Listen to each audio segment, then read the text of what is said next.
جب دنیا کے سہارے ختم ہو جائیں، جب اپنے بھی ساتھ چھوڑ جائیں، جب ہر دروازہ بند ہوتا دکھائی دے، اور جب انسان کو اپنی ہر کوشش ناکام ہوتی محسوس ہونے لگے،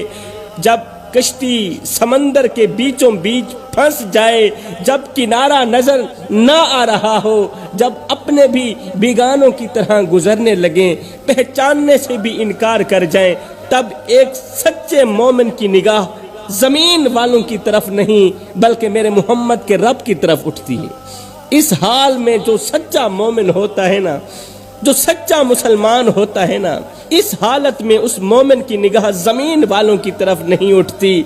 بلکہ آسمان والے رب کی طرف اٹھتی۔ مصیبتوں کی بھٹی میں جل جل کر، آزمائشوں کی بھٹی میں جل جل کر ایک سچا مومن ٹوٹتا نہیں بلکہ اپنے رب کے اور قریب ہو جاتا ہے۔ جس بندے کا تعلق اللہ سے مضبوط ہو جائے، جس بندے کا تعلق اللہ سے مضبوط ہو جائے نا، اسے زمانے کے تھپڑ کمزور نہیں کر سکتے، اسے زمانے کے تھپڑ کمزور نہیں کرتے بلکہ مضبوط بنا دیتے ہیں۔ جس بندے کا تعلق اللہ سے مضبوط ہو جائے، لوگ سمجھتے ہیں کہ یہ بیچارہ ختم ہو گیا، اب یہ اپنے پیروں پر نہیں اٹھ پائے گا، اب اس کے پاس کچھ نہیں بچا، اب اس کی کہانی ختم ہو چکی ہے، لیکن اللہ فرماتا ہے تم نہیں جانتے، میں اپنے اس دکھی انسان کو اس مقام تک اونچا لے کے جاؤں گا کہ اس پر دیکھنے والوں کی پگڑیاں بھی زمین پر گرتی نظر آئیں گی۔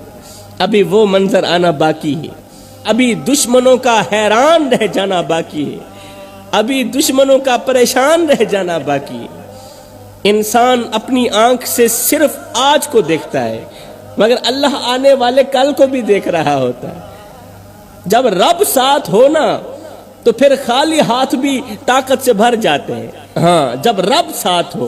تو پھر کمزور ہاتھ بھی طاقتور ہو جاتے ہیں۔ اب ایک طرف تپتا ہوا صحرا، دوسری طرف پیاس سے بلکتے ہوئے بچے، اور درمیان میں امام حسین کھڑے ہیں۔ کبھی بچوں کے چہروں کو دیکھتے ہیں، کبھی آسمان کی طرف نگاہ اٹھا کر دیکھتے ہیں، کبھی اپنے پیاسے بچوں کو دیکھتے ہیں، کبھی آسمان کی طرف نگاہ اٹھا کر دیکھتے ہیں، اور پھر بے ساختہ زبان بول پڑتی ہے، او میرے محمد کے رب، اگر تو اسی پر راضی ہے تو